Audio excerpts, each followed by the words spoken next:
and as diverse as India requires institutional and individual capacities and ample funding. In today's opening session, therefore, we're going to try to connect the dots between research gaps in nutrition implementation, as well as the institutional capabilities and the research funding that are needed to support what in the end must be one of our greatest scientific endeavors, to reach every woman, every child, every household in India with the efficacious interventions that are included in India's nutrition policies. So I'm really pleased to have the amazing panel that we have today. I'd like to welcome my co-chair, Dr. Shahidur Rashid, who's IFPRI's director in South Asia. I'd like to welcome our collaborators at 3IE, the International Initiative for Impact Evaluation, Marie Gaarder, Stuti Tripathi, and Pooja Sengupta. Marie is the executive director of 3IE, and together with Stuti and Pooja, who support a lot of their evidence to policy work, they will speak about insights from an India-focused nutrition implementation research gap map. I'm also really pleased to welcome Shahid Jameel, who's the CEO of India Alliance, one of the most prominent scientific funding and research capacity building platforms in India. We then have four key panelists, all of whom are people who are investing in building institutions and building capabilities and supporting research across India. So I'd like to welcome Dr. Hemalatha, who's the director of the National Institute of Nutrition, Dr. Ashutosh Jain, who's the Deputy Director General of the Development Monitoring and Evaluation Office at NITI Aayog.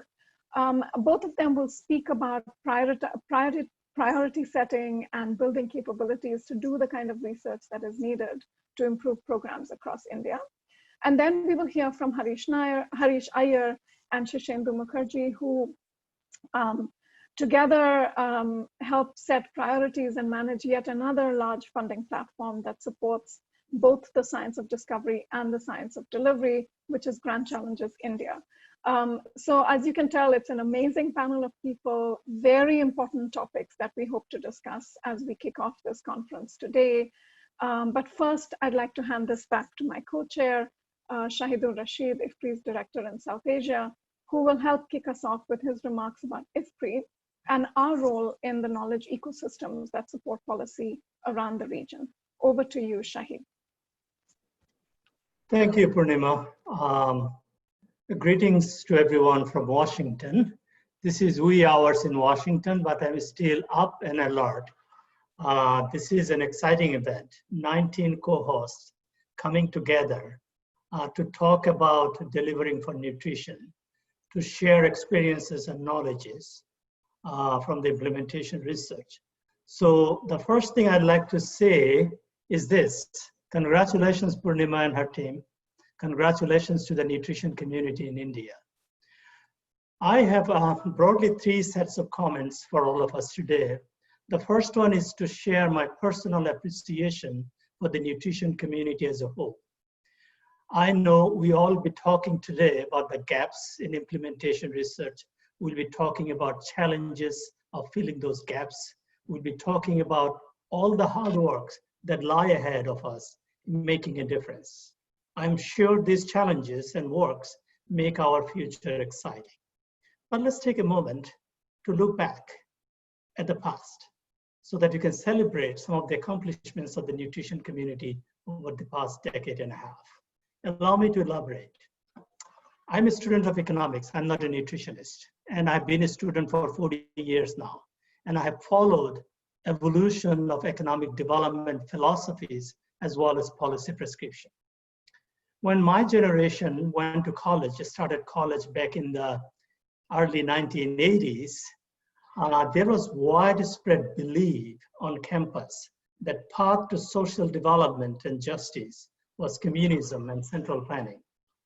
And this was also the time when Green Revolution was taking roots in our region, ag productivity was going up, and the countries in the region were coming out of consistent threats of hunger and famine. So the development mantra at that time was very simple. Invest in public goods like roads, increase productivity with research and development, reform markets, and let the invisible hands of market ensure the resource allocation. As many of you know, the World Bank started publishing a flagship report called the World Development Report, which used to set the development agenda for the rest of the world. If you go back to read those reports from the 1980s, you'll not see nutrition to feature prominently in any of those. You'll see a lot of discussion about human capital, but that meant only education. Those reports talked about enhancing ag productivity by eliminating distortion to incentive, but they did not talk about the link between agriculture and nutrition.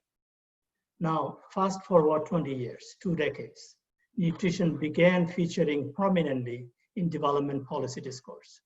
The World Development Report of 2008 was on agriculture, but this time it was different. Nutrition was at the front and center. So here is what I say to you all.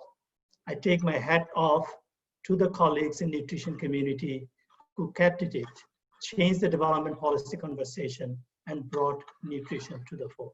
Congratulations. My second remark is related to the topic of the convening today, the role of implementation research in delivering for nutrition. Let us ask ourselves a broad question. Why do we need implementation research? Well, broadly, it's because we need implementation to see results, but that there are challenges. Results can be bad, results can be good. Results can be socially desirable, results can be socially undesirable. And some of the implementation might even cause harm to the very people that we want to serve, the people we want to help. So we don't want that. And that is precisely why we need good implementation research.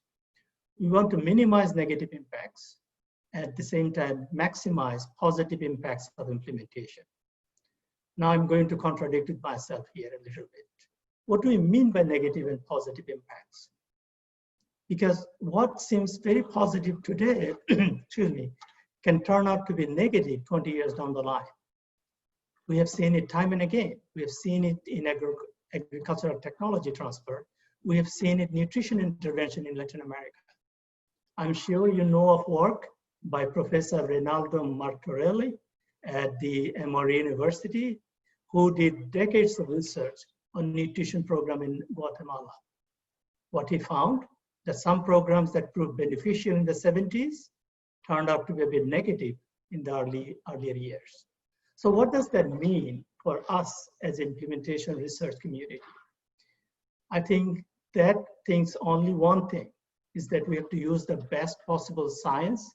As the humanity will be evolving, science will change, but as a researcher, we have to remain true to the best available science and true to the integrity of our research. The second part of implementation research I would like to emphasize is that implementation research needs to be multidisciplinary. This is because any public intervention or social transfer program, be it health program, nutrition program, or even simple food transfer program, will invariably involve interaction with bureaucracy. It will involve understanding of political economy. It will involve understanding of the institutional capacity, human capital, etc. This means we need to broaden our coalition, but we have to do it strategically because broader coalition is not always efficient. Now, let me put my South Asia Regional Director's hat and say a few words about IFPRI South Asia. As many of you know, IFPRI is a multidisciplinary applied research institution working in the food and agricultural policy space. Majority of our researchers are still economists. I emphasize the word still because when I joined IFPRI back in the 90s, late 90s, it was all economists and it was totally Washington-centric. That is changing, and I think it needs to change even more in the future. Anyways, we have about 4 research divisions and 3 regional offices. The research divisions are Environment and Production Technology Division. These are the colleagues who work on climate change, agricultural technology, biosafety, and a number of other issues. The second unit is called Development Strategy and Governance Unit. These are the colleagues who work on country strategy at the macro level, the deep engagement with the policymakers, joining hands with the national policymakers, devising strategies, as well as coming up with policy solution. The third one is called Markets and Trade Division. As the name suggests, they work on the markets and trade issues, starting from the World Trade Organization to value chain at a given country, food system, and a number of other issues. The fourth one is the Poverty, Health, and Nutrition Division, the division that Purnima belongs, and we are very proud of that. They're doing a lot of nutrition work, and we are very proud of their accomplishments. The regional offices are South Asia, Africa, and Latin America. In South Asia, we have a strong presence with country offices in India, Bangladesh, Pakistan, Myanmar, and ongoing project activities in other countries. We also have offices in China, large ongoing projects in Central Asia, and some activities in ASEAN countries. Now, why am I sharing this information? Well, I'd like to invite you all to join us on a regional platform when we meet next year. I think this event is big enough. It can go to regional and global. For now, I wish you good luck with the event, the follow-up, the execution of your implementation research in India, and in many other activities in the future. With that, let me turn it on to Rebecca to play the video. Rebecca, over to you.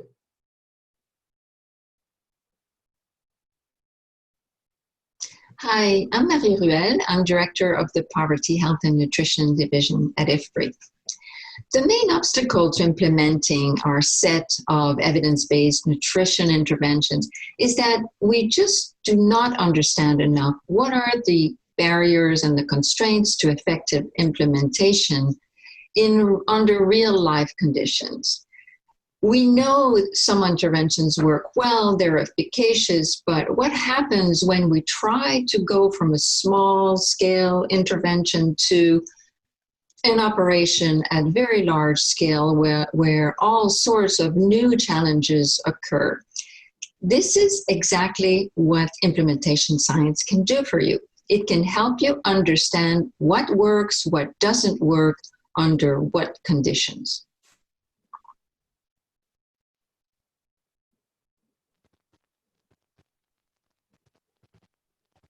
Wonderful.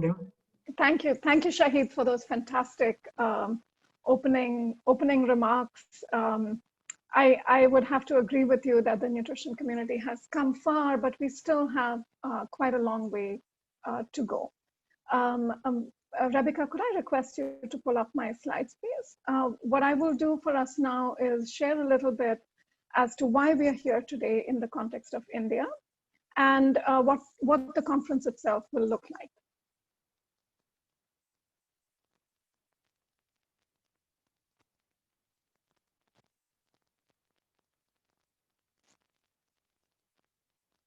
Great. Next slide, please, Rebecca.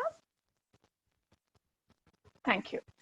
Before I begin the rest of my opening remarks, let me just take a moment and have you just absorb the diversity of the partnership that is reflected on all of those logos that you see at the bottom of the conference banner. We have leadership from national research institutes, from a national policy strategy think tank between NITI, Aayog, ICMR, National Institute of Nutrition, and prominent colleges such as Lady Irwin College and the All India Institute of Medical Sciences, Accountability Initiative, and ID Insight, the Tata Trust, the India Nutrition Initiative. It's just such an amazing diversity of people that have come together with a range of global partners who are based in India. So this is primarily an India-based set of co-hosts that are really pleased to bring to you today this conference. I just want to take a moment to appreciate and value that diversity and value the inputs that all of you have brought as we brought this conference together. It has been months of work and everyone has been together with us on this journey. I also want to acknowledge the funding support to our own nutrition work in India, which comes from the Bill and Melinda Gates Foundation, especially the initiative that I direct. Next slide, please, Rebecca.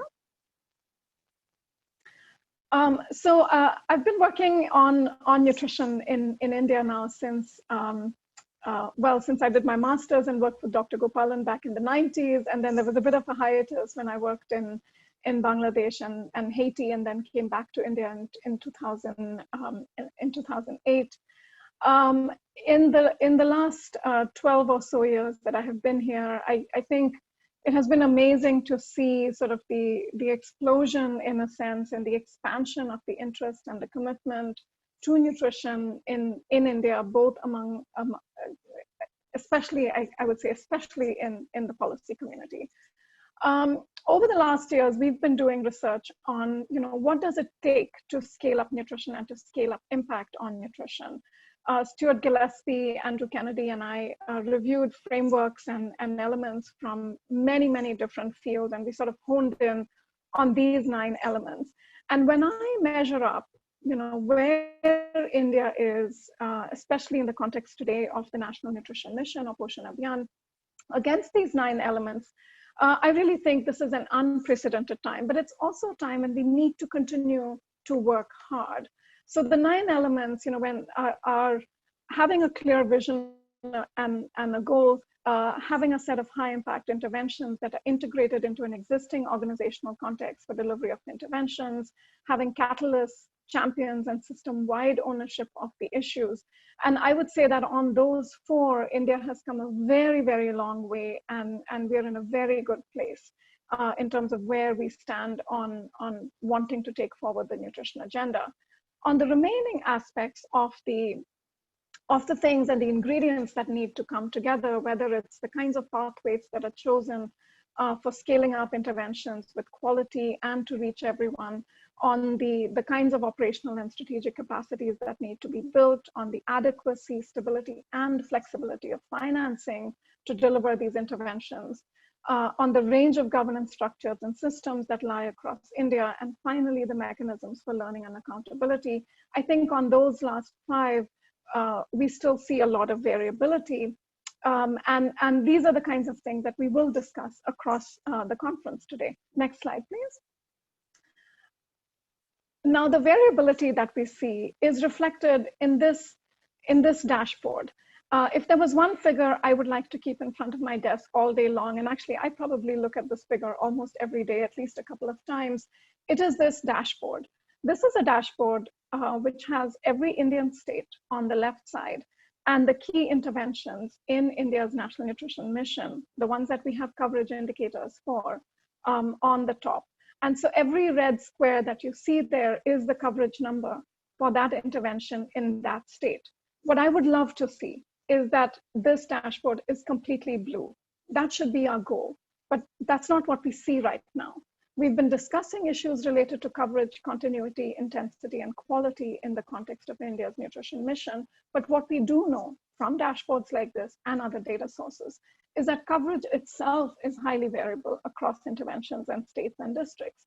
What we do know is that continuity, which is whether every woman, every child is getting every intervention across their first 1,000 days, we know that that's poor.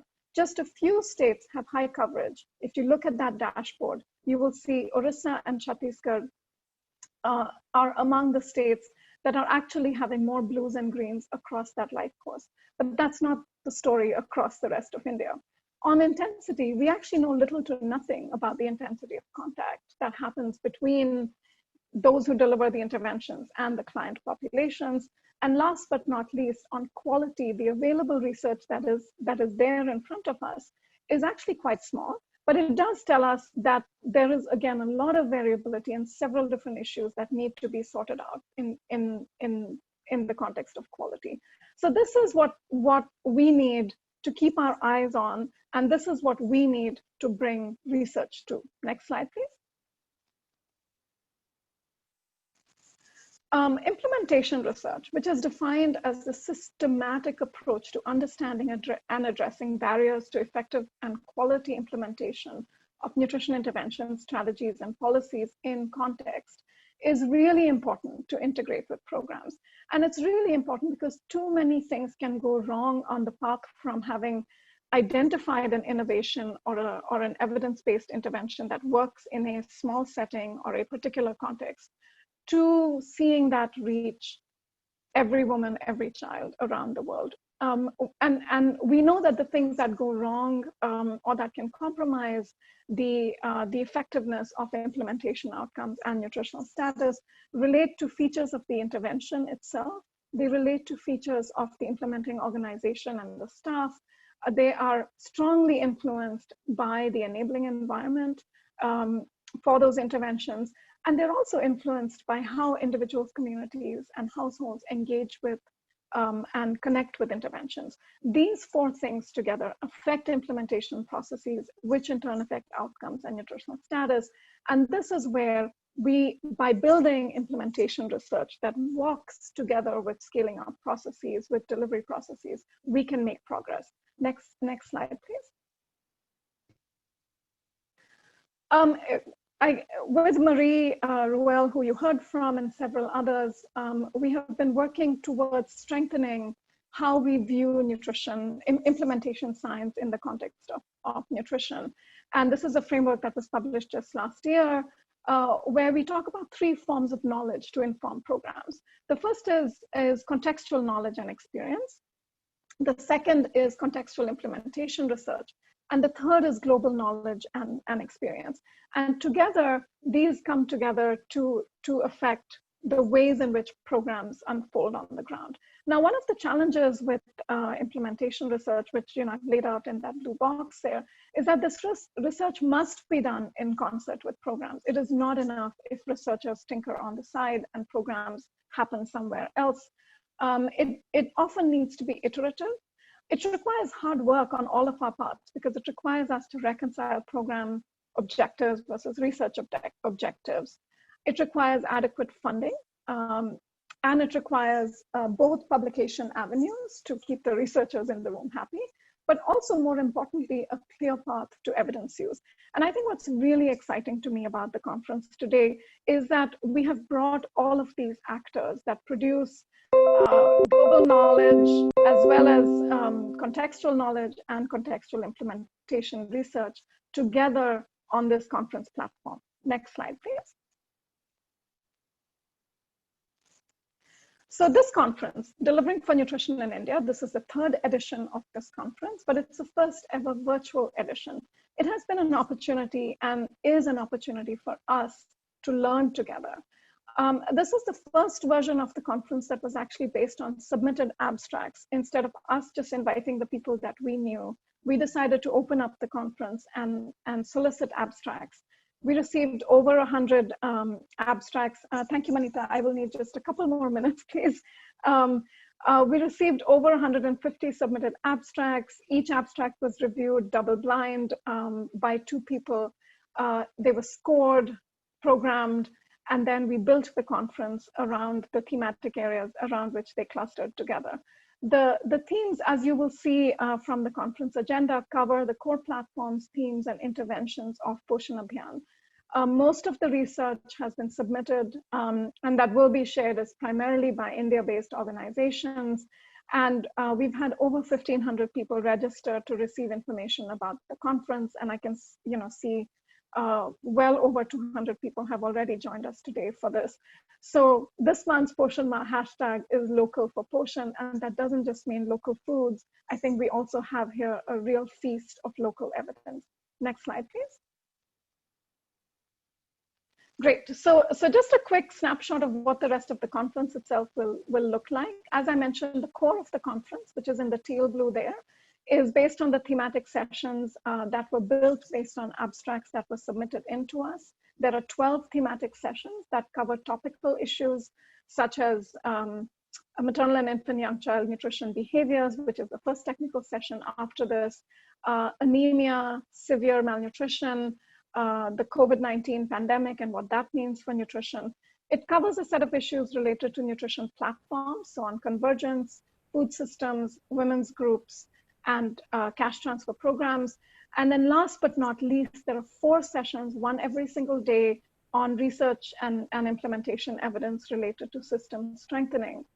We have 3 plenary lectures that bring together both global experts and national experts. The first one today will focus on quality health systems. Tomorrow, we will discuss the role of food supplements in large-scale nutrition programs. And the day after tomorrow, we will discuss issues related to child growth. We have this opening session, a wonderful panel where we get to talk about research gaps, needs, and financing. And then in the closing session, we will have a discussion on evidence to policy. The posters are available online and can be viewed throughout the week and beyond. Yesterday, we had some fantastic pre-conference sessions that were hosted by some of the conference co-hosts. And last but not least, we have some nutrition-friendly social hangouts that start tomorrow. So I hope you will all join us for those as well. Next slide, please, and that will be my last. Yes. So before I hand us over to the rest of the platform, I'd like to say a tremendous thank you to all our co-hosts and the conference secretariat. We could not have done this. It is an incredible effort to run a conference virtually. We knew it would be challenging, but I don't think any of us anticipated just how complex this endeavor is.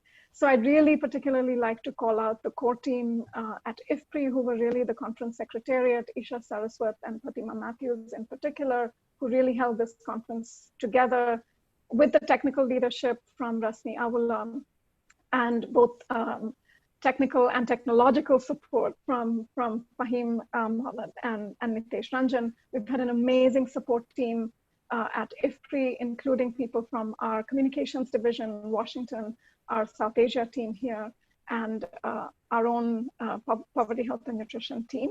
And last but not least, I'd really like to give a shout out to ANH Academy, who ran a most amazing virtual conference earlier this summer and shared everything that they had learned with us. So with that, I'm going to end my remarks and hand us over to the 3IE team. So Rebecca, while you're pulling up the presentation for the 3IE team, let me just introduce the team. We will have 3 speakers. We have a video presentation, and then they'll be present live for the Q&A session. So I'd like to welcome to the video presentation Marie Gaarder, who's the Executive Director of 3IE and leads their efforts to support the generation and use of evidence around the world. Marie also leads 3IE's evaluation office itself. I'd also like to welcome Stuti Tripathi, who really anchored the implementation research gap map for India that you will hear about. And so Stuti works with 3IE and is very focused on efforts to create demand for evidence-based policy. And last but not least, Pooja Sengupta, who's a senior research associate with 3IE and has also been working on the implementation research gap map. Before Rebecca screens a video, I should say, we have never done this before, and I don't think in the field of nutrition we have ever seen a context-specific implementation research gap map. So the work that 3IE will share with you today is not just new for India, it's new for nutrition. And I think it's also new for the world of evidence in general, because 3IE has done a lot of effectiveness-focused evidence gap maps. But this, I believe, is their first gap map that focuses on implementation-related evidence. So over to the 3IE team. Rebecca, please pull up their video. Thank you.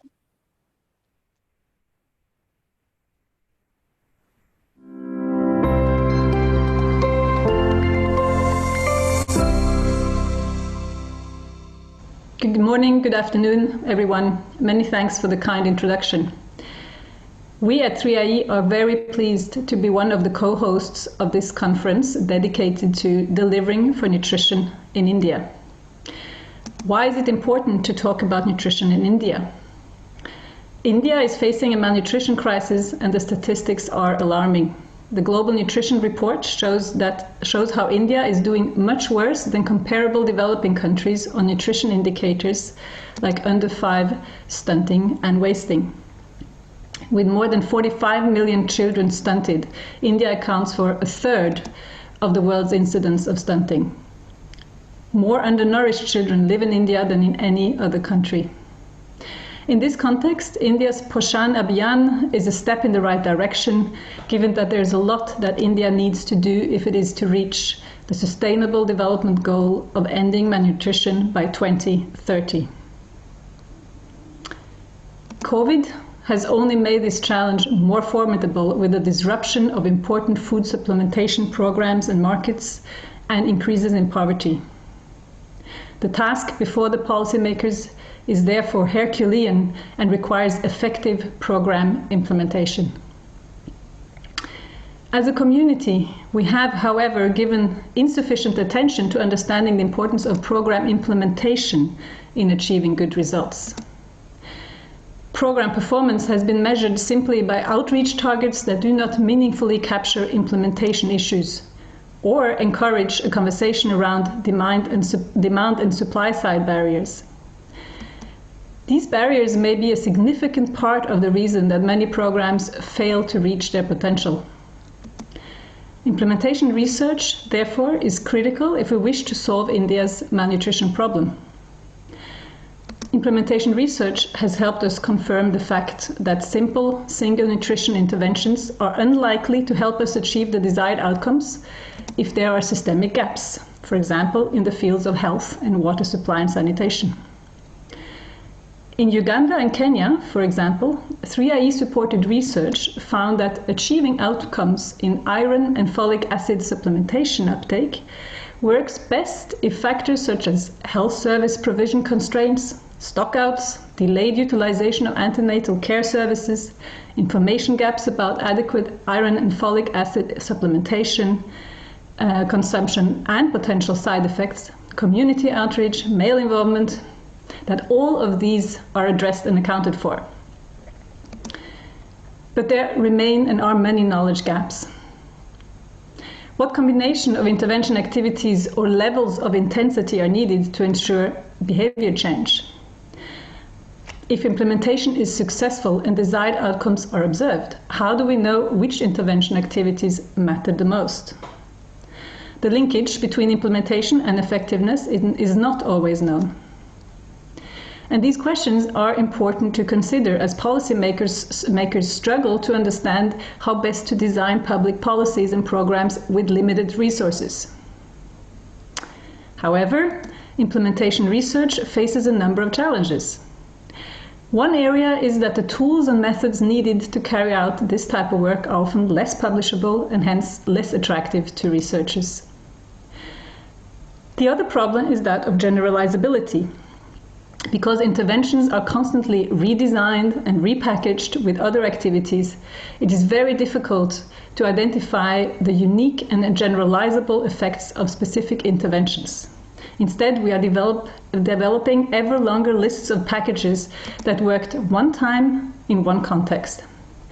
Therefore, researchers have the challenging task of synthesizing this wide body of evidence.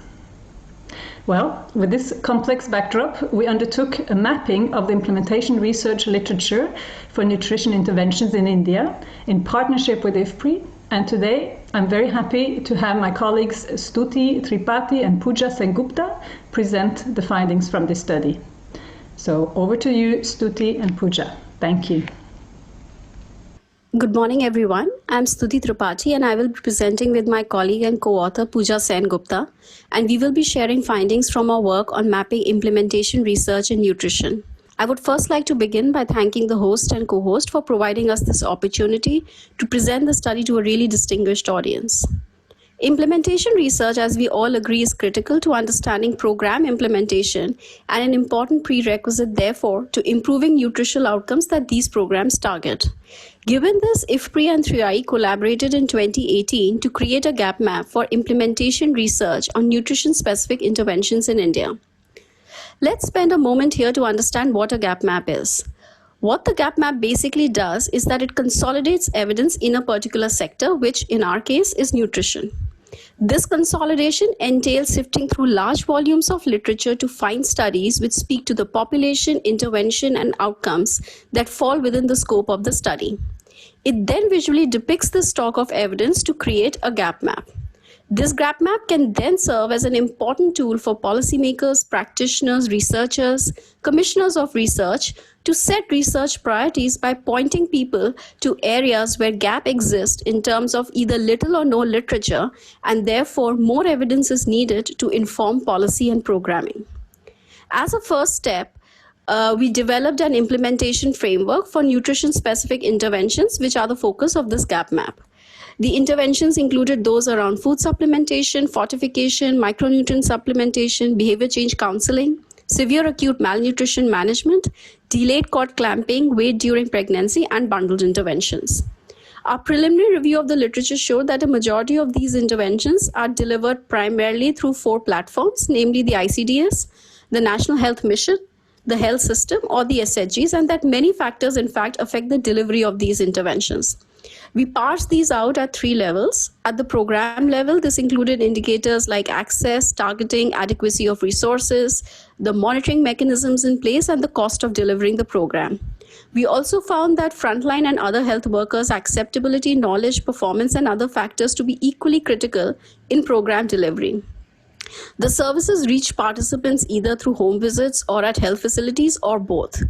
This range of factors together then have a bearing on the participants' knowledge, acceptability, and feasibility of participating in the program, which then affects their ability to take up the program and thereby has the potential impact on nutritional outcomes. Add to this are then various contextual factors that affect program and FLW performance, and also the beneficiary's ability to participate in the program. The population that we looked at consisted of pregnant and lactating women, mother of children below 2 years of age, and children below 2 years of age. We, however, later expanded this category to also include children and mothers of children 0 to 6 years, given that a large number of papers, especially those around ICDS, look at 0 to 6 years age bracket. And therefore, sticking to 0 to 2 years would have meant us losing out on this very important piece of literature. In terms of how we went about developing the map, we first developed the search strings and combed through 13 data databases, focusing especially on those that have a public health emphasis. We supplemented this with a manual search of literature on websites of over 35 organizations. Electronic and manual searches together yielded about 24,000 records, which after screening for duplicates and screening title and abstracts and later full text against a well laid out inclusion-exclusion criteria left us with about 368 papers, which were then included in the gap map, and the findings for which will now be presented by my colleague Pooja. Thank you. We'll now discuss some of our key findings in detail. We have only included evidence that was published between 2000 and 2018. We plotted the papers by year, and we find that there is an upward trend with an increasing number of papers examining implementation outcomes over the years. As you can see from this figure, while there is an overall steady increase in literature measuring implementation outcomes, the trend is not uniform across the years. Overall, though, it is encouraging to see a fairly steady increase in the literature measuring implementation outcomes. In terms of distribution of papers across states, the evidence is encouraging, with some evidence across all states. In terms of the magnitude of evidence, Uttar Pradesh, Gujarat, Bihar, and Odisha are the 4 most studied states, though it is hard to tell why that may be the case. States in the Northeast remain neglected, with only 7 papers looking at interventions in this region. Some of the other states where we found comparatively lesser evidence are Himachal Pradesh, Jammu and Kashmir, Telangana, and Kerala. In this figure, we provide a breakdown of the target population for included papers. FLWs and health workers were coded as the target population because their performance has a direct bearing on the quality of program implementation. A total of 175 papers look at FLW level outcomes like coverage, acceptability, knowledge, etc. The evidence also suggests that a primary target population like pregnant and lactating women and children under 2 years of age have been well represented in the literature. Under delivery platforms, we coded for ICDS, National Health Mission, self-help group platforms, healthcare systems, and other platforms. The healthcare system code is used for papers that study intervention delivery in a hospital setting or a primary healthcare center and either predate National Health Mission or do not make any reference to it. We found that 66% of the included papers examine ICDS, making it the most studied delivery platform, followed by healthcare systems. Now, given that ICDS is one of the largest nutrition programs in India, reaching out to nearly 20 million pregnant and lactating women and 82 million children, this finding perhaps is not surprising. During the initial phase of screening and coding of literature, one of our concerns was surrounding the lack of description of interventions that the studies examined. A discussion on program design and rollout is an important prerequisite for research that seeks to assess program implementation. We, however, found that 33% of the literature that we included is unclear on the program model and delivery, especially for papers that look at flagship programs like ICDS and NHM. Papers are coded as intervention details unclear in our study when, for example, the paper does not detail activities performed by Anganwadi workers, but measures implementation outcome indicators such as the number of Anganwadi workers maintaining records or doing home visits. In this slide, we present the evidence available on interventions and implementation outcomes in our study. Among the included interventions, behavior change counseling is the most studied intervention, as depicted in the first figure. Within the counseling interventions, breastfeeding counseling is studied most, followed by growth monitoring and counseling, and then by complementary feeding. Micronutrient supplementation is also a fairly well-studied intervention, and this is primarily driven by the literature on iron and folic acid supplementation, which accounts for 49% of the papers in this category. In bundled interventions, we categorize papers that did not specifically look at the delivery of any one particular intervention, but instead measured, for example, FLW perceptions of their workload, programmatic delays in making payments for services or goods, infrastructure quality of Anganwadi centers, or participants' assessments of service quality. Bundled interventions were coded in 382 such instances. The least studied interventions were management of severe acute malnutrition, delayed cord clamping, and weighing during pregnancy. As indicated in the second figure, implementation outcomes at the participant level are the most frequently studied. We coded for implementation outcomes for a total of 1,624 times, out of which 51% constitute outcomes at the participant level, followed by FLW level outcomes at 26% and program level outcomes at 23%. Participant level outcomes were coded across 5 implementation outcomes of acceptability, coverage, feasibility, knowledge, and uptake. We found coverage and uptake to be the most studied outcomes. Receiving a service was the primary indicator of coverage across interventions. It included factors such as receiving advice or counseling with regard to, for example, breastfeeding, getting enrolled in an AWC for supplementary food, receiving micronutrient supplementation like iron and folic acid, calcium and other vitamins and minerals, or being weighed during pregnancy. Coverage is different from uptake, where the latter included papers that measure the actual consumption of supplements provided and changes in nutritional and feeding practices based on advice received from FLWs. A few indicators used by included papers to measure uptake are utilization of services by pregnant and lactating women registered with AWCs, attendance at village health and nutrition days, and attendance of enrolled children at AWCs. For FLW level outcomes, compliance and knowledge are the most studied outcomes. Little attention is paid to other important factors affecting FLW performance, like quality of engagement, motivation, and time use. At the program level, we looked at 5 implementation outcomes, namely program adequacy, program access, program targeting, program monitoring, and program cost. We find that adequacy of resources is the most studied among the five, with cost a remote second.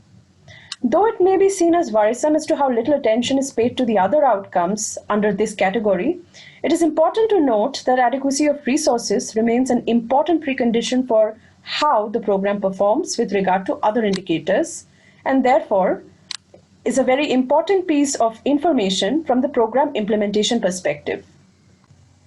This table summarizes information from the earlier slide. Significant gaps in literature are highlighted in red here. So we can see that there is almost no evidence available on delayed cord clamping or management of severe acute malnutrition, and fortification remains understudied. In a country where malnourishment is rampant and which bears over 30% of the global burden of severe acute malnutrition, these figures are troubling.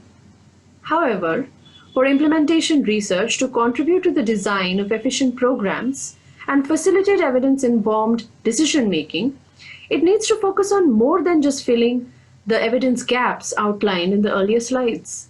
For a large body of literature included in the study, the primary objective is not to study the program implementation. The studies do not systematically capture relevant information through the program causal chain, thereby providing limited insights on factors affecting program implementation. There is a preference to study those implementation outcomes that are easy to measure and are often tracked as a part of regular monitoring and evaluation of project progress. For instance, out of the 17 outcomes studied, participant uptake, participant coverage, FLW and health worker compliance, and FLW and health worker knowledge, and adequacy of program resources are the 5 most studied outcomes. We coded for barriers and facilitators, which are critical in explaining the failure or success of program implementation. At the outset, we would like to clarify that we had to code barriers and facilitators to implementation only for implementation outcomes that were measured in the included papers. Barriers to implementation were discussed more frequently than facilitators. In total, barriers and facilitators are measured in about 150 instances, which constitutes a mere 10% of the total number of implementation outcomes that are measured. We conclude this presentation by suggesting priorities for future research based on the findings of this study. National and state governments alike should develop high-priority implementation research questions. This would entail closing gaps in under-researched topics, such as fortification, weighing during pregnancy, and delayed cord clamping, and generating context-relevant evidence in underserved states. Given the limited attempts to understand whether implementation outcomes vary by demographics of the targeted group, these gaps in coverage equity need to be better studied. The literature also provides limited insights on factors affecting implementation. There appears to be a clear preference for studying implementation outcomes that are easy to measure and can be tracked as a part of regular program monitoring, like coverage and uptake. There needs to be focus instead on attempting to study the full spectrum of implementation outcomes that have a bearing on program implementation. There is an urgent need to remedy these issues and produce high-quality implementation research. Using these gaps in implementation research, we must try and identify appropriate areas of future implementation research and funding. Last but not the least, we must create adequate mechanisms to ensure that governmental and non-governmental program implementers use available implementation research and that strong linkages are created between implementers and researchers to support topically and geographically relevant implementation research. This is a snapshot of the implementation research gap map that we developed based on this study. We share the link through which it can be accessed. We hope that you will go through the implementation research gap map and working paper and reach out to us with feedback. Thank you very much for your time.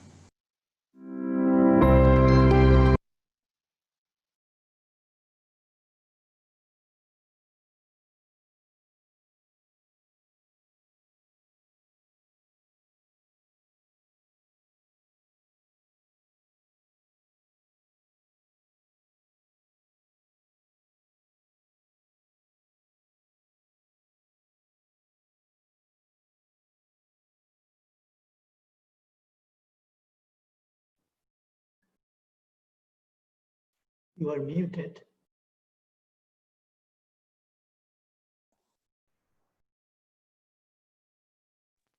Okay, excellent. Thank you. I was having some trouble unmuting myself. That was a really great summary of the implementation research gap map 3IE team. So thank you so much for that.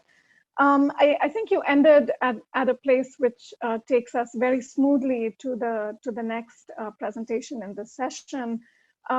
We invited, I'd like to now invite Shahid Jameel to share his sort of an overview of how the India Alliance platform itself is sort of moving us towards being able to build institutional, individual capabilities to undertake the kind of research that needs to happen. Rebecca, while you're pulling up Shahid's slides, let me briefly introduce him. For those who don't know, Shahid is a chief executive of the Wellcome Trust DBT India Alliance, which is one of the most prominent funding platforms for research in India. The India Alliance was focused a lot more on sort of basic science research, but in recent years has also been moving towards supporting clinical and public health research. So we're really pleased that you're here to speak with us about this platform, Shahid, because there are many nutrition and public health researchers on the conference today.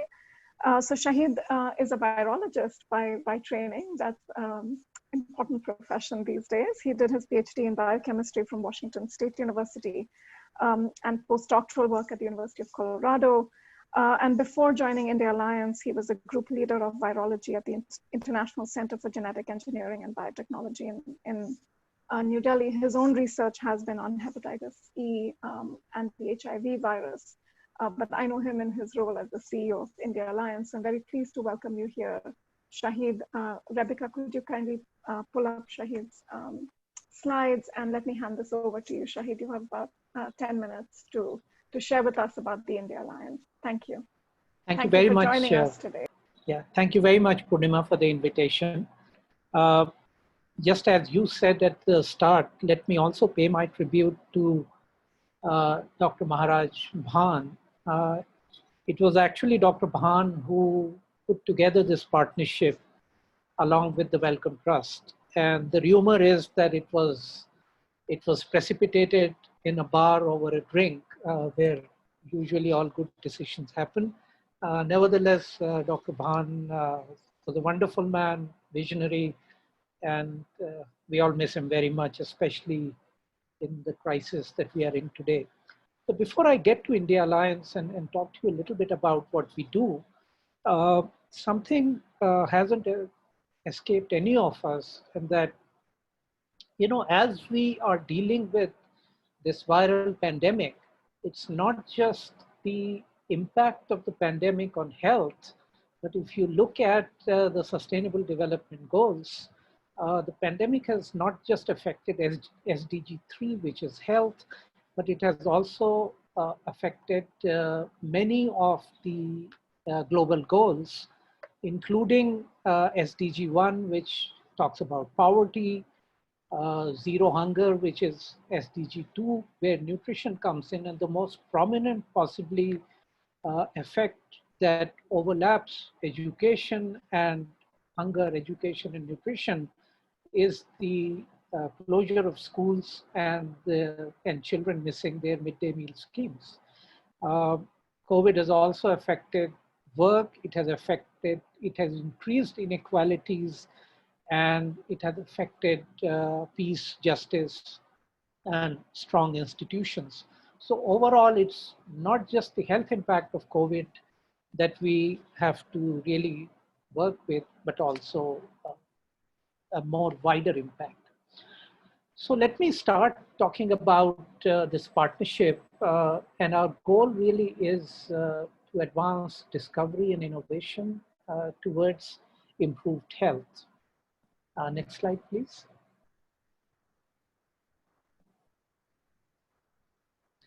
This gives you a timeline for India Alliance. This partnership was established in 2008. Our fellowship program started in 2009 with 3 levels of fellowships: early, intermediate, and senior. In 2011, we added another level, which is called the Margdarshi Fellowship. And in 2013, we started a new stream, which we call the Clinical and Public Health stream, because we realized that people who do clinical and public health research have very different career tracks, very different aspirations than basic scientists, and they should really not be clubbed together, but sort of treated and assessed separately. In 2019, this partnership, 10-year partnership, was renewed by both Government of India and Wellcome Trust with increased funding. And we use that funding to also bring to our program, besides the individual fellowships, some collaborative grants. There are two large programs that we fund now. One is called the Clinical and Public Health Research Center grants. Embedded within it is a clinical research training program. And the second one that we fund is something called a team science grant. And I'll show you examples of what sort of work we have funded, especially in the area of public health and clinical science last year. So we are right now in the second phase of our program over the next 5 years. Next slide, please.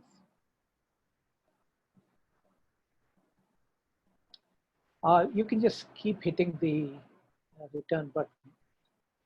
The objectives of India Alliance are really to bring in globally recognized funding model to the country with the aim of developing both capacity at the institution level as well as support very high quality individuals who can move their careers forward. It's also sort of a re-entry program because a significant number of our fellows apply when they are overseas and use this fellowship to come back to India and set up their research here. We really provide a pan-India platform and also have been devising new ways of promoting clinical and public health research because we realize that while India has very good researchers, India has very good physicians, it's very rare that physicians come out and do the same level of high quality research that's needed for the country. Next slide, please.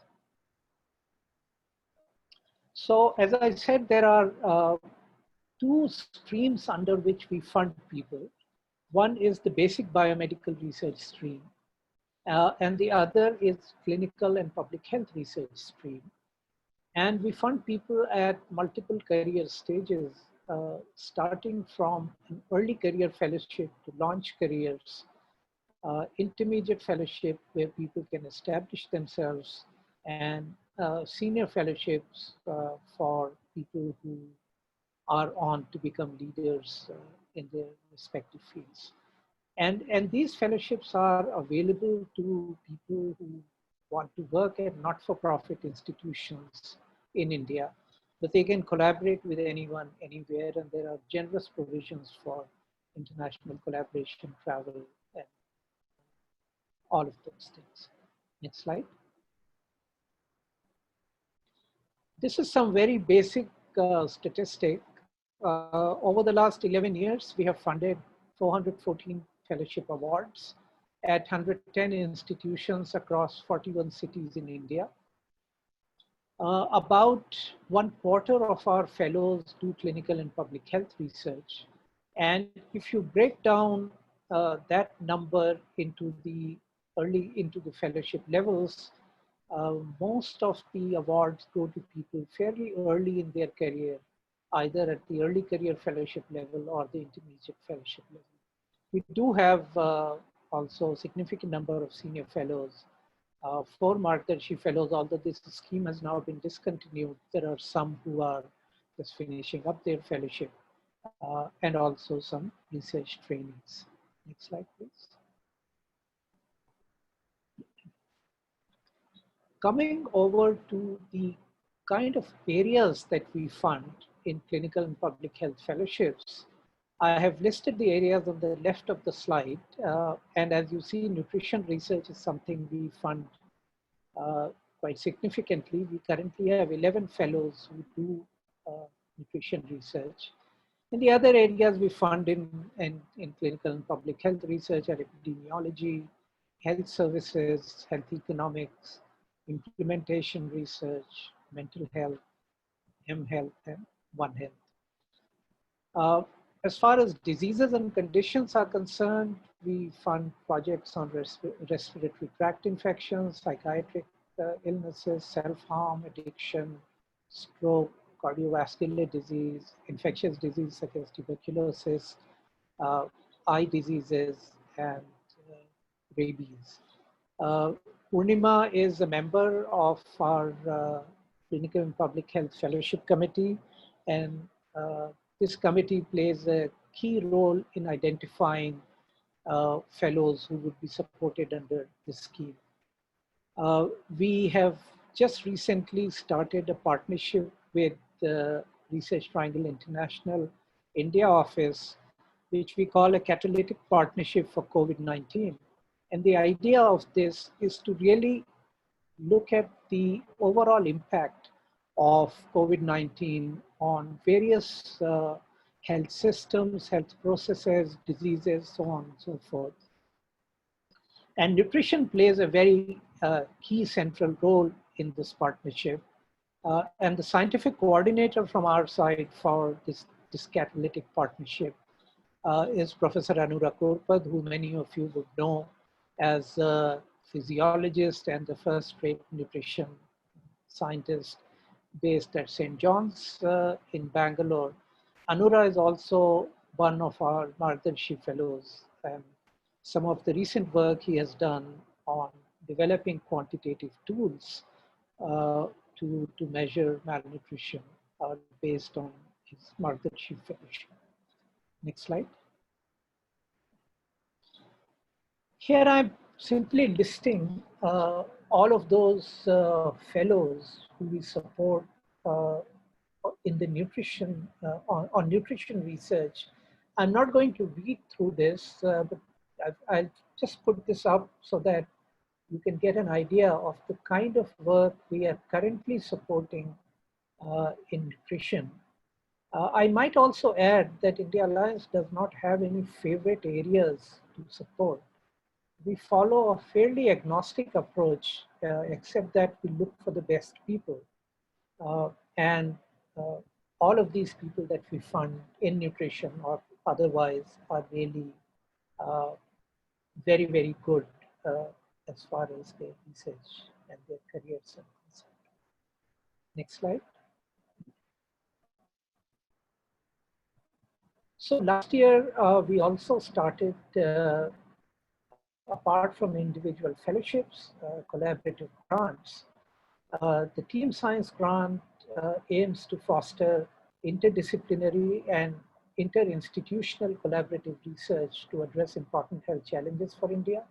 The Clinical and Public Health Research Centers aim to establish research-oriented centers that aim to improve clinical and public health research ecosystems.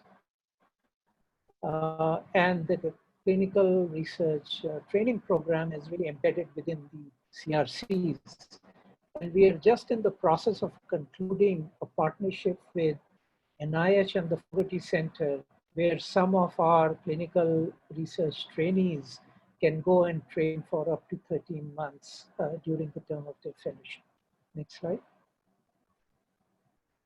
So last year was the first year we funded CRC grants. And these are the 3 CRC grants that were funded. And as you will see, there was one grant which went to St. John's and Sitaram Bhartiya Institute, which deals with protein and vitamin B12 in clinical and public health nutrition in India. The other 2 grants, one went to L.V. Prasad Eye Institute to fund the Center for Health Outcomes Research and Economics. And the third one went to JSS Medical College, Mysore, and their collaborators looking at the effects of air pollution run growth. So we do fund quite a bit of research in clinical and public health areas. Next slide, please. And we really hope that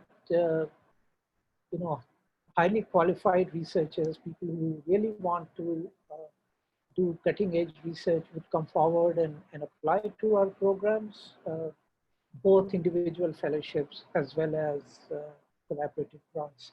And here are some of the coordinates: our website, our info box email. If you're interested in either team science or CRC grants, you can write to the specific email ID.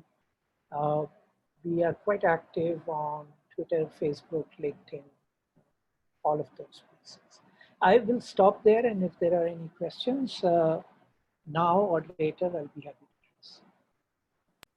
Wonderful. Thank you, Shahid, for joining us and for that great overview. I will consider this mission accomplished in terms of sharing, information on this amazing platform that I discovered by being on the committee with the broader nutrition community. So thank you for that. I'm going to ask that Shahid, both you and the 3IE team perhaps just take a peek into the Q&A box, because I know we're going to run a little bit over, and I just don't know if we'll have enough time for an interactive Q&A. So if anything is in there that's specific to the work that each of you have done and shared about, it would be great to just take a peek in there. So I'm really pleased now to move us to hearing from a few other panelists whose names I mentioned earlier. And I'm just going to introduce them briefly first, and then have specific questions for each of them that they will reflect on, both in the context of what we've heard already in the last hour and their own experiences. So our four panelists are first Dr. R. Hemalatha, who is the 13th director of the ICMR National Institute of Nutrition. She's carried out extensive research in the realm of nutrition, infection, and immunity, with specific emphasis on maternal and child health. Our second panelist is Ashutosh Jain, who's a Deputy Director General in the Development Monitoring and Evaluation Office at NITI Aayog. He works specifically, NITI Aayog does a range of different things, especially reviewing the large-scale public programs. And I've had the privilege of engaging with Dr. Jain and the team there on sort of their review of the women and child sector and other such things. Our third panelist is Harish Iyer, who's with the Bill and Melinda Gates Foundation, and he's a senior scientific advisor to the foundation, especially in the context of science and technology partnerships. And last but not least, our final panelist is Dr. Shirshendu Mukherjee, who is the mission director of the program management unit of Grand Challenges India, which is hosted at the Biotechnology Industry Research Assistance Council. And let that not scare anyone, because actually DBT Bairak has also done work on things like agriculture and nutrition.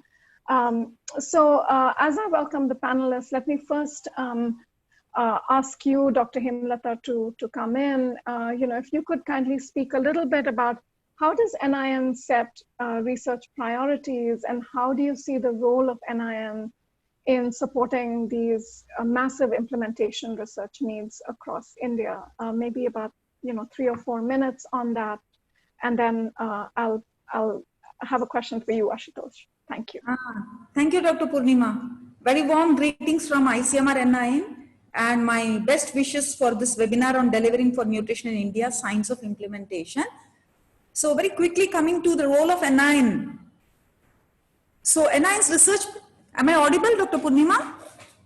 Yes, you're very audible, and if you could kindly turn on your video as well, because we can't see your video. Yeah, right. Yeah. And Rebecca, please spotlight Dr. Hemalatha. Thank you.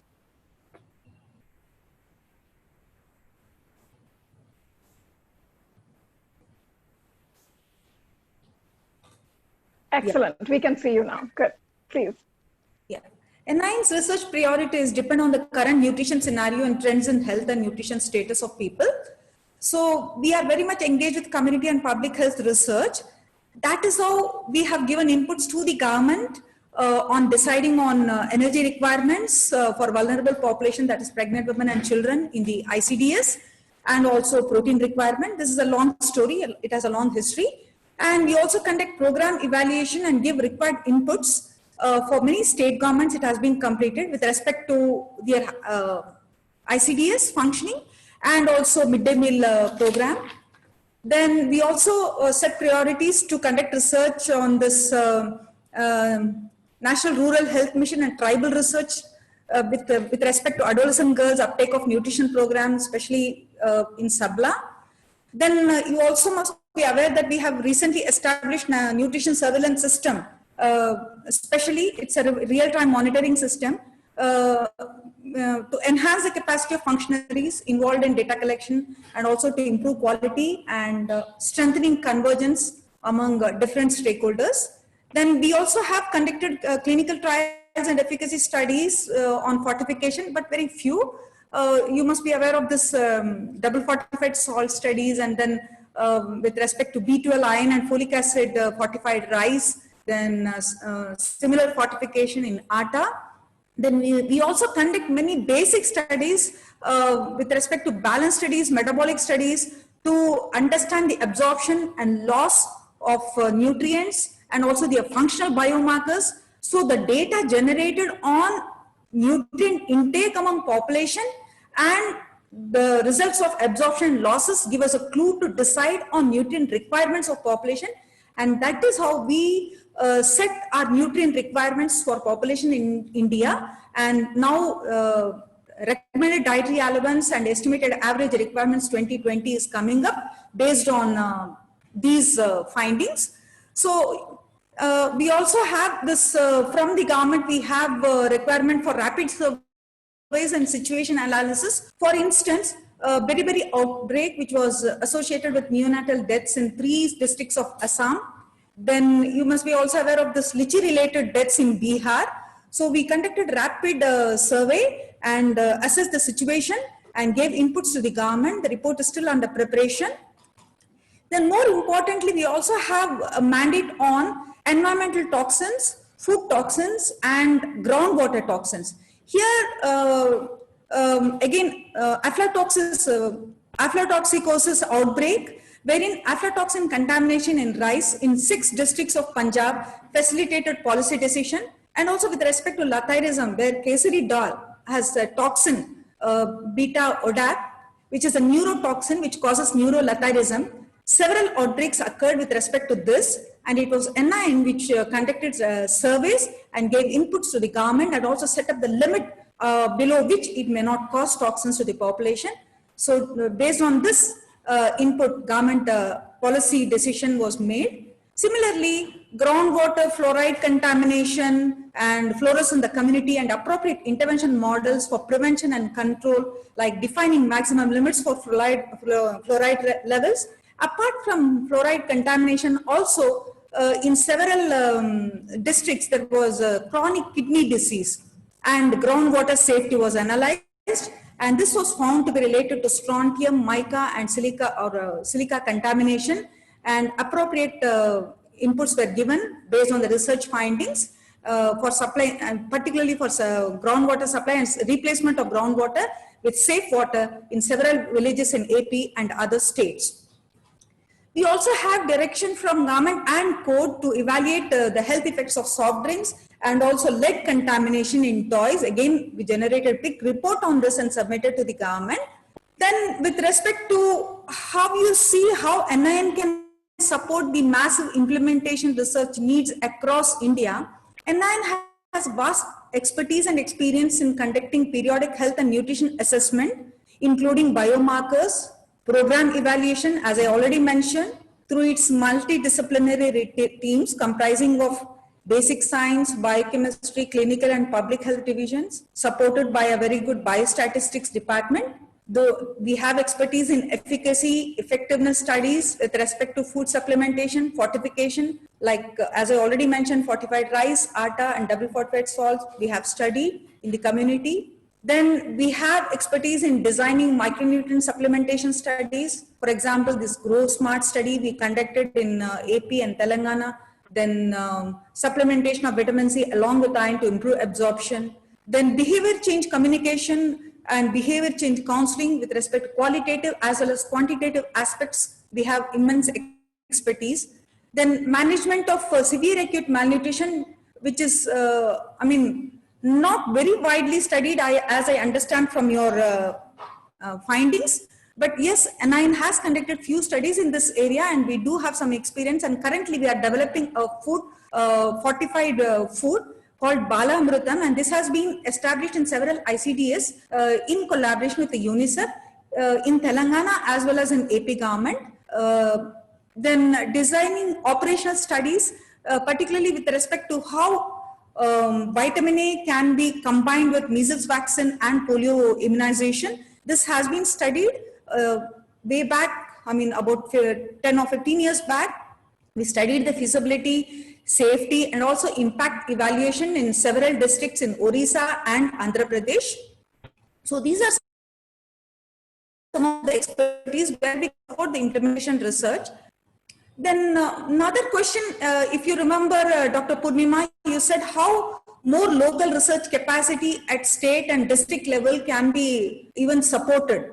This is a question you said, but under ICMR, there are already 23 model rural health research units situated across India, and NIN is handholding 2 such research units. These are located in rural areas, one in Telangana and one in AP, and there are 47 multidisciplinary research units situated in medical colleges. These are essentially for capacity building in medical colleges and also PHC centers in rural areas, funded by ICMR, and hand holding is done by ICMR institutes. So through these, NIN conducts many orientation training programs on public health nutrition in collaboration with Ministry of Health and Family Welfare, then standardization of nutrition and health methods in collaboration with WCD, Department of Women and Child Development, and many other smaller areas are also there. Like for example, UK-India Research Initiative, training of the trainers in drug development, because drug and food toxicology also is a very important mandate of NIN.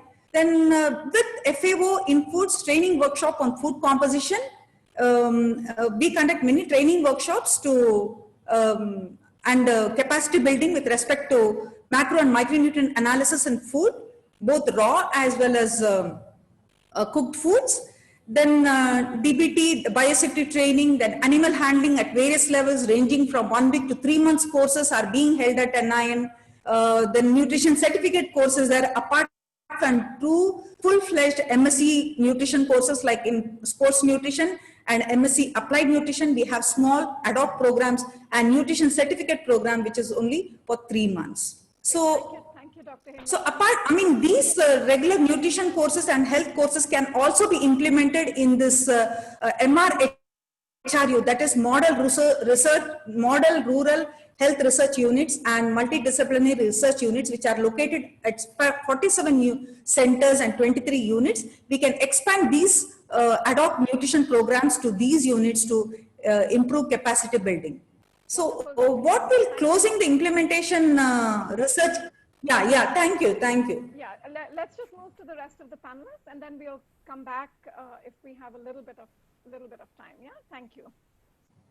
So Dr. Ashutosh, can I ask you to just come in and just speak a little bit? I know NITI's development monitoring and evaluation office is a few years new now. And you've had some experiences there looking at programmatic research. And so I'm wondering if you can speak a little bit about, when you're trying to consolidate insights on what's working and what's not working across these large scale programs, what are some of the challenges in undertaking, commissioning, or even reviewing the available research? So if you could maybe speak 3 to 5 minutes, and then we'll come to the other panelists, and if we can come back for a closing 1 minute from everybody. Thank you, Dr. Ashutosh. Sure, Purnima. I hope I am audible. Very much. Yeah. Okay, thank you very much. At the outset, let me congratulate the organizers, host and co-host, for organizing such a wonderful and amazing conference, and also to give us this opportunity to join this particular conference. So Development Monitoring and Evaluation Office, which we call DMEO, is an attached office of NITI Aayog, and it's an apex body into monitoring and evaluation. So as the name says, we are into monitoring and evaluation of development programs. So we are largely covering all the central sector and centrally sponsored programs of Government of India, apart from other central sector schemes and PSUs and all those things. So we are largely, as of now, focusing on central sector and centrally sponsored schemes, which have got a total annual outlay of around more than 10 lakh crore. So there are more than 150 such programs, and I'm talking only about the central programs. So if we talk about the kind of work we have been doing, we are into evaluations, monitoring, and as you mentioned, this particular organization was formed by merging earlier two organizations known as Program Evaluation Office, which was formed in 1952, and I think around more than 400 evaluation works have been done by the particular organization, and then another organization called Independent Evaluation Office, which was formed in 2011. So in 2015 September we came into being, and for last 2 years we have been undertaking various evaluations, and earlier for last 3 years we were largely into monitoring aspect. I'll try to cover that in case I find some time. So as far as evaluation is concerned, you mentioned about the various kind of challenges which we might be facing. So last year we started undertaking evaluation of 125 centrally sponsored schemes, which are got a total outlay of 3 lakh crores in total per annum. So there are some administrative challenges and some technical challenges. If I talk about the administrative challenges, the first thing which comes to mind whenever we go for any evaluation for any program, be it at central level or state level, since I'm talking about centrally sponsored schemes. So normally it is seen as if we are evaluating the team or individuals rather than the program. So the interest, the kind of ownership, the involvement of people involved with implementing, designing, and so forth is not seen. The second administrative thing is about, as also mentioned by one of the speakers during this conference, about very repetitive and quick revision of guidelines. So once it is there, since we have been working on the framework of RESI, relevance, efficiency, effectiveness, sustainability, and impact, and we have also added another component or dimension which is known as equity.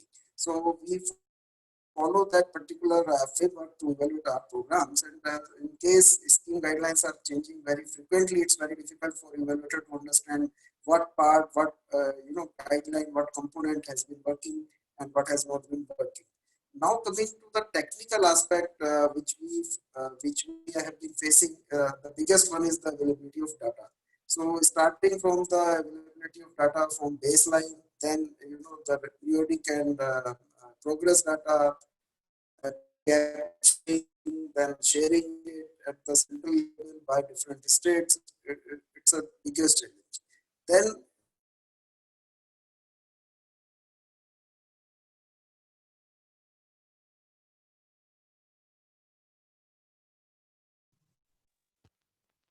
I think we lost the connection there for a bit.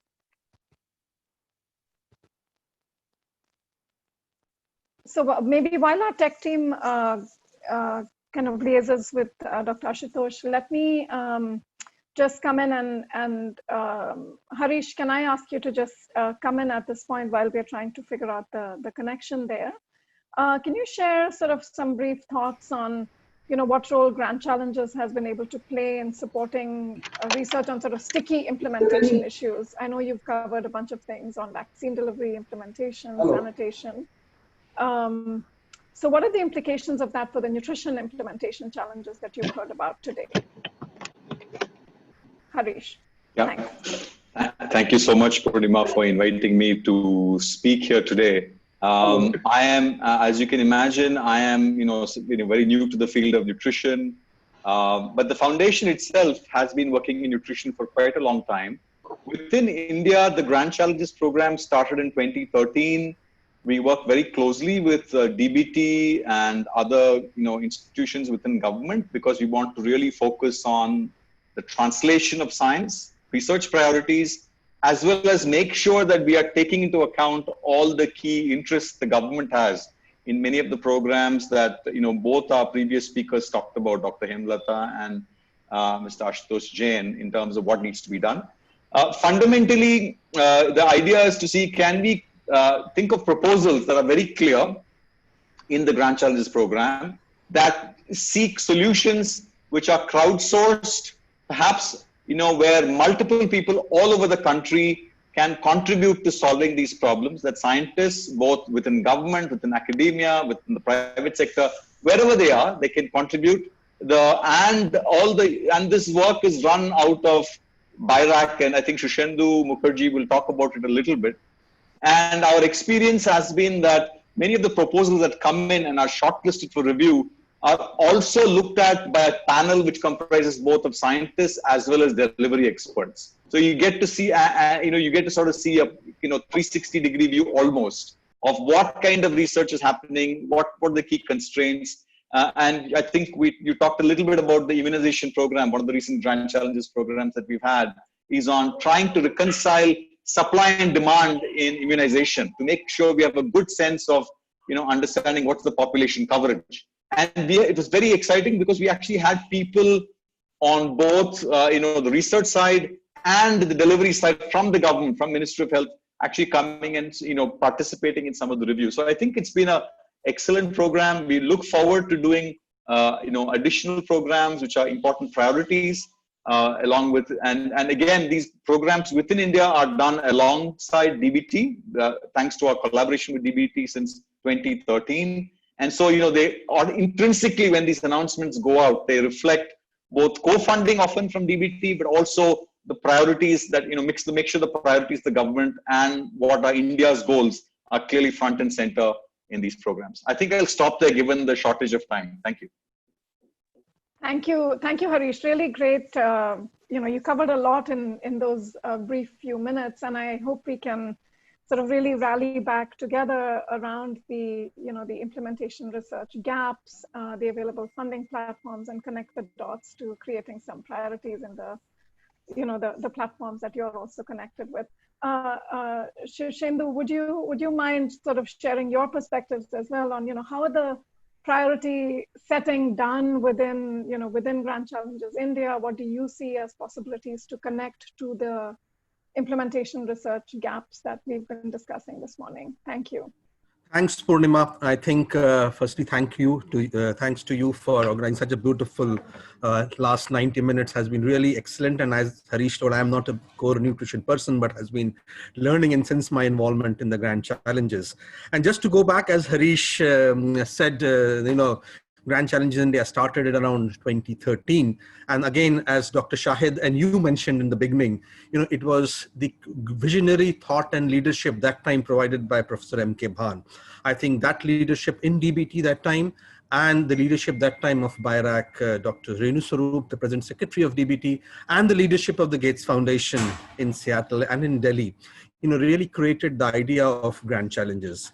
The Grand Challenges concept, as Harish described, is not another funding pot of money, which really funds programs, but it looks at, priorities. It looks at real challenges at the, base grassroots level, and how can innovation, translation, as the last bullet of the 3I team said, translation to implementation, and then how the innovation can be converted to translation, then policy design, and then gets implemented. I think it tries to look at the entire, gamut of how innovation can reach the common man and that can be implemented. So that's the basic idea the visionaries that time thought, and again thanks to the DBT partnership with the foundation and Wellcome Trust joined in around 2016 to this platform.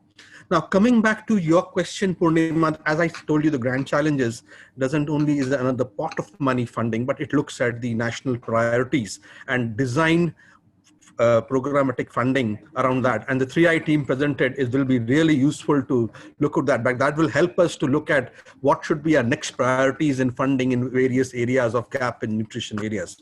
So I think, coming back to Grand Challenges, we look at priorities and the gap, and then design a pot of funding program around that, looking at our, with the gaps are asking the right questions through various stakeholder discussions, and then designing a challenge to ask the research community to look at those challenges and take it to the next level. That is the mechanism of Grand Challenges India. And then we have a process of, and Harish sits in our steering committee as well, which then approves the program, which has nomination from the government side as well as the foundation. And then we decide the challenges should be learned.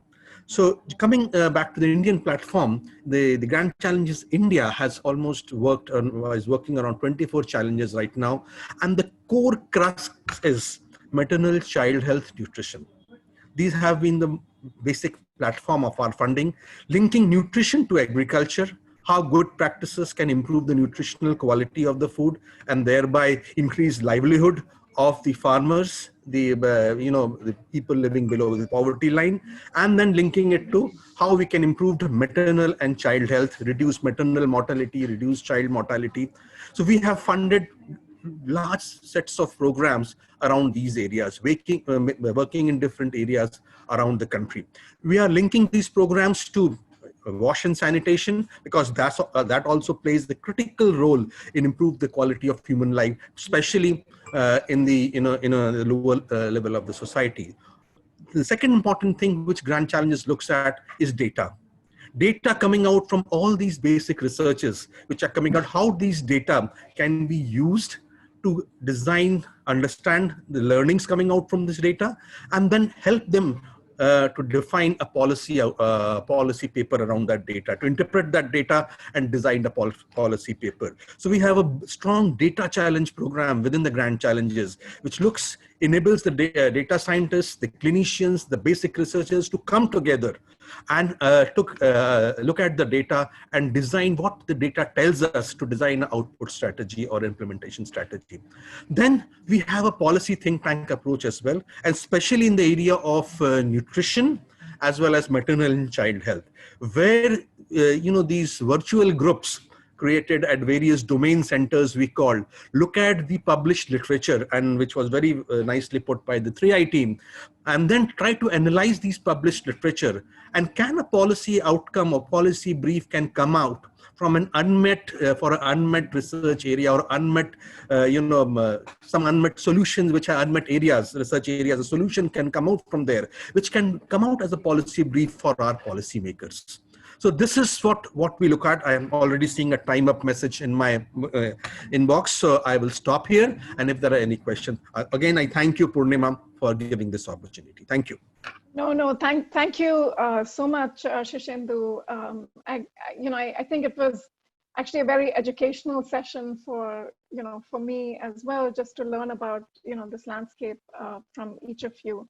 I think we've all been involved, and I've been involved in small little pieces of it.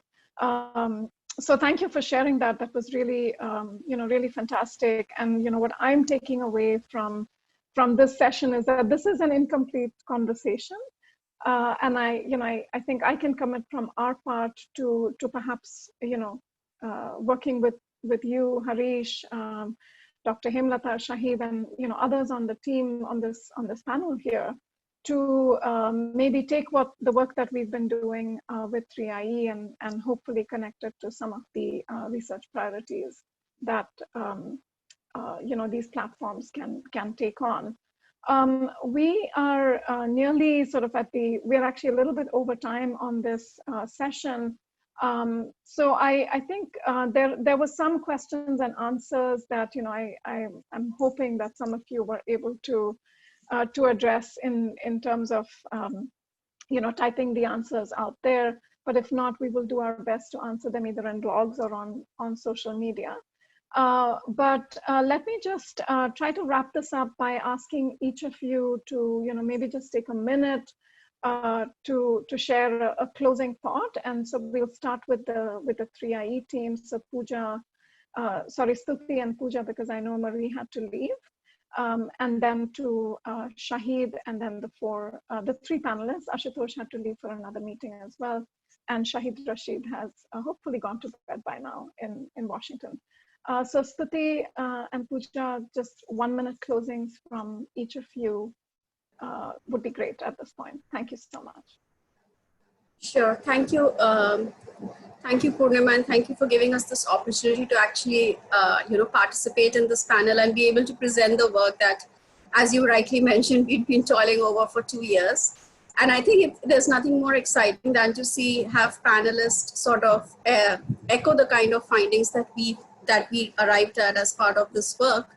And, I think as you rightly mentioned, going forward, both IFPRI and 3IE and also other stakeholders who are interested in sort of taking this work forward, to work closely and in collaboration with each other to sort of further this agenda of nutrition. And so that, we are not just stopping at doing research, but we are also applying our research and translating it into practice. So I think we are at a point where we can definitely look at some key next steps that we should be pointing towards. And I know, Purnima, you and IFPRI are already working towards and in that direction, so that we just don't have this research be put in a shelf, but we take the key findings from this research and see what is it that we as a research community can be doing in partnership with policymakers to take the meaningful next steps. I think that's mostly it from me now. Thank you. Great, thank you. Pooja, your 1 minute wrap up, please. Yeah, I would just like to add to what Stuti's already discussed. And we have, through this implementation research, highlighted several gaps that still exist in implementation, not just, thematically, not just topically and geographically, but there are also ways in that the implementation research is being carried out in the design, the lack of a causal link between how we're doing implementation research and how it's affecting the nutrition outcomes. I feel, for our future steps, that would be a good place to look at. That's all from me. Thank you very much. Great. Thank you so much. Shahid, closing thoughts from your end on what you've heard today?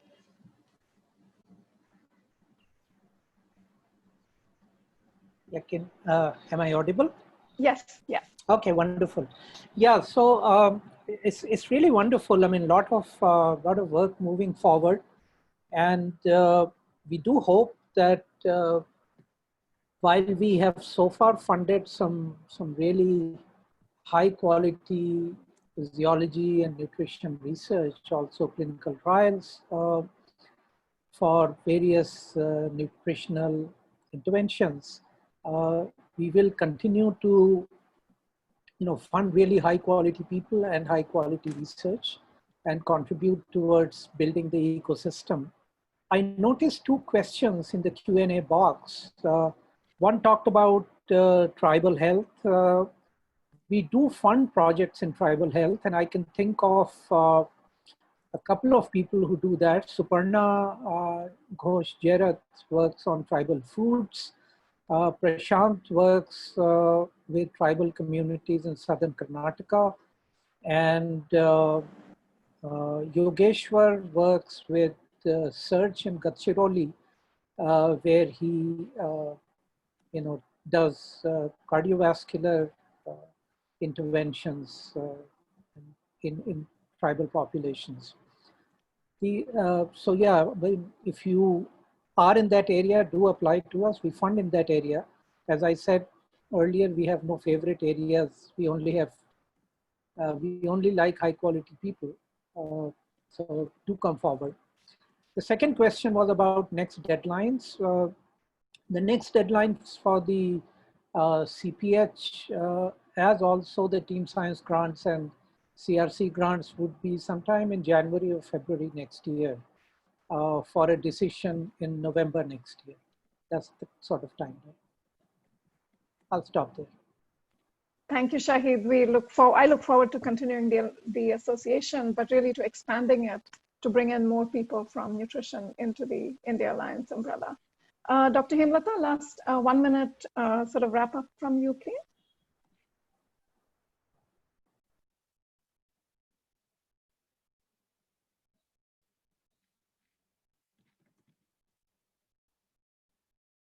All right, maybe while we're waiting for her, Harish, could I request you any wrap up or sort of key next steps that you might see?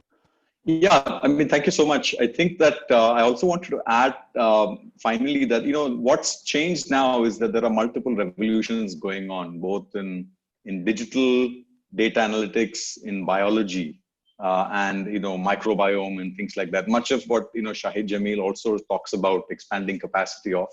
How do we apply this science to solve the problems we have and bring about social good? We always hear a lot about some of the negatives of all these technologies, but how do we make it a positive public good is something that we really want to focus on, and then direct them towards specific questions that we're hearing about. We heard earlier about lack of data, or are we doing the right things? Because obviously nutrition science, it's very favorite topic for a lot of people to talk about. Obviously things are changing because we're understanding about the gut microbiome, many other things. So it will be exciting to continue to work towards it, seeing how we can improve and accelerate some of the progress that we are trying to make. Thank you. Great, thank you, Harish. I don't know if we've gotten Dr. Hemalatha back, but maybe Shirshendu, can you come in? Your last wrap up. 30 seconds wrap up, Purnima only. That I think I echo what just Harish said, but I think taking forward that, I think we need to really work in a group and we interact together and come out with top 3-4 priorities, which we need to work together, design a challenge or a framework to work around that and take it forward. I think that will be a key area to move faster. Thank you. Wonderful. We will look forward to working with you on that, and we're going to, really looking forward to that. Any last thoughts from you, Dr. Hemalatha, and then we'll just close the session after that.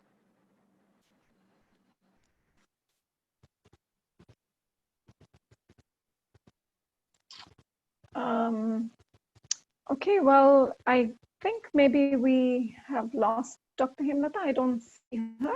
There were a couple of questions in the chat box for NIN, so we'll make sure to share that with them and find a way to respond to those through the next few days. But let me take this opportunity to thank you all so much.